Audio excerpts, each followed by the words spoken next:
আজকে শহীদ সেলিম তালুকদারের বেবি, যার নাম পরিবার রেখেছিল রোজা। রোজা শব্দটা হলো পার্সি, এর কোরআনিক শব্দ হলো সোম বা সিয়াম। আর কোন মহিলা যখন রোজা পালন করে তখন তাকে সাইমা বলে। আমরা প্রস্তাব করেছি তার নাম হবে ইনশাআল্লাহ সাইমা সেলিম। এই নামটা কেমন লাগে শুনতে? মায়া লাগে? আলহামদুলিল্লাহ, এখন থেকে সে সাইমা সেলিম ইনশাআল্লাহ। তার বাবা চলে গেছে, সে জাতীয় সম্পদ আলহামদুলিল্লাহ। এখন দায়িত্ব আমাদের সবার, আমরা আছি এই শিশুর সাথে আছি ইনশাআল্লাহ। এই শিশু বড় হওয়া পর্যন্ত আমরা তার সাথে থাকবো, এরপরেও তাকে ছেড়ে দিব না ইনশাআল্লাহ। সে আমাদের পরিবারের সদস্য, আমাদের সবার কাছে আমানত আলহামদুলিল্লাহ। আমার কিছু সাংবাদিক বন্ধু ভিতরে ঢুকেছিলেন, বলছিলাম যে কুলে নিয়ে বাইরে আসবো। তো সাধারণত বেবি দেখলে মানুষ একটু সালামি দেয়, আপনাদের দিকে দেয় নাকি? দেন তো, আমার একটু সালামি দেন তো, যে যত পারেন দেখি। আজকে আমরা আপনাদেরকে সাথে নিয়ে নেওয়া শুরু করে দিলাম। এখন আমি ওখানে একটা পথ সভা ছিল, সেখানে বলে এসেছি এই রোজা বড় হওয়া পর্যন্ত, আস্তে আস্তে আস্তে কথা হাতে রাখেন, এই রোজা বড় হওয়া পর্যন্ত ইনশাআল্লাহ এই রোজার বেড়ে ওঠা, এই রোজার লেখাপড়া, তার চিকিৎসা, তার মানুষ হওয়া, এবং ইনশাআল্লাহ দোয়া করি আল্লাহ তাকে তাইয়্যিব হায়াত দান করুন। আর বিবাহ শাদী পর্যন্ত আমাদের হাতে হবে ইনশাআল্লাহ। আল্লাহ যেন তৌফিক দেন। দোয়া করি সারা বাংলাদেশে এরকম যত শহীদ আছেন, আমরা সমাজের হৃদয়বান মানুষগুলা যেন তাদের পাশে থাকতে পারি। উৎসবে খুশি হবে নগদে বেশি, কারণ ঘন্টায় ঘন্টায় আছে গিফট জেতার সুযোগ।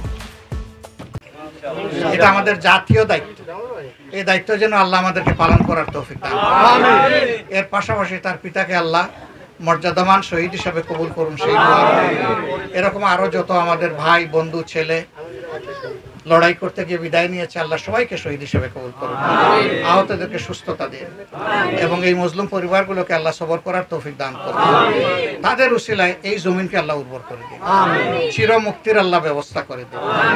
আমরা সবাই মিলেমিশে একটা মানবিক বাংলাদেশ গড়ব। সেই বাংলাদেশ কেমন হবে? এই বাংলাদেশ এমনই হবে, প্রত্যেকটা মানুষের দুঃখে সাড়া দেবে, এবং প্রথম সাড়া দেওয়ার দায়িত্ব থাকবে সরকারের। সরকার জনগণকে সাথে নিয়ে একটা কল্যাণ রাষ্ট্র করবে, একটা মানবিক রাষ্ট্র করবে। কোরআনের ভিত্তিতে এমন একটি মানবিক রাষ্ট্রের আমরা স্বপ্ন দেখি। সেই অভিযাত্রায় আপনাদের সকলকে আমরা পাশে চাই, আমরা সাথে চাই, আপনাদের ভালোবাসা চাই, আপনাদের দোয়া চাই, আপনাদের সহযোগিতা চাই। সবাইকে অনেক অনেক ধন্যবাদ। আসসালামু আলাইকুম ওয়া রাহমাতুল্লাহ। এবং দেশবাসী শান্তি পাবে ইনশাআল্লাহ। আর সরকার ইতিমধ্যে ঘোষণা যেটা করেছে যে প্রত্যেক শহীদ পরিবার বা দিয়ে থাকলেও এটা উল্লেখযোগ্য কিছু না। সরকারকে আমরা অনুরোধ করব ওয়াদার টাকাটা তাড়াতাড়ি দিয়ে দেন, তাইলে তাদের একটু কাজে লাগবে। আর আহত যারা আছে তাদের চিকিৎসাটা নিশ্চিত করুন।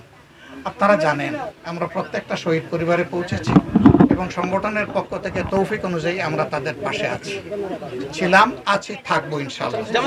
আর আহত তাদের চিকিৎসার জন্য দেশে বিদেশে আমরা অবিরত চেষ্টা করে যাচ্ছি। 3টা ডেলিগেশন চিকিৎসকদের উচ্চ ক্ষমতা সম্পন্ন 3টা টিম ইতিমধ্যে বাংলাদেশে এসে সার্ভিস দিয়েছে।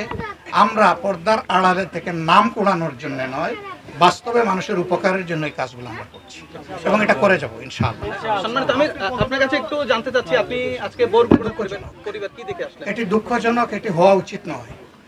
আমরা প্রথমত চাই না যে এই ধরনের কোনো অপরাধ কেউ করুক, আর যদি অপরাধ করে ফেলে তাইলে যেন পার না পায়, এবং ন্যায় বিচার যাতে যথাসময়ে নিশ্চিত হয়। এটা খুবই বেদনাদায়ক যে সামনে না আনলে অনেক সময় মামলাও নিতে চায় না, গড়িমসি করে। এই সংস্কৃতির কবর রচনা হওয়া উচিত, এবং মানবিক সংস্কৃতির বিকাশ হওয়া উচিত, যাতে প্রত্যেকটা ক্ষতিগ্রস্ত মানুষ এবং পরিবার ন্যায় বিচার পায়, ন্যায় বিচার নিশ্চিত হয়।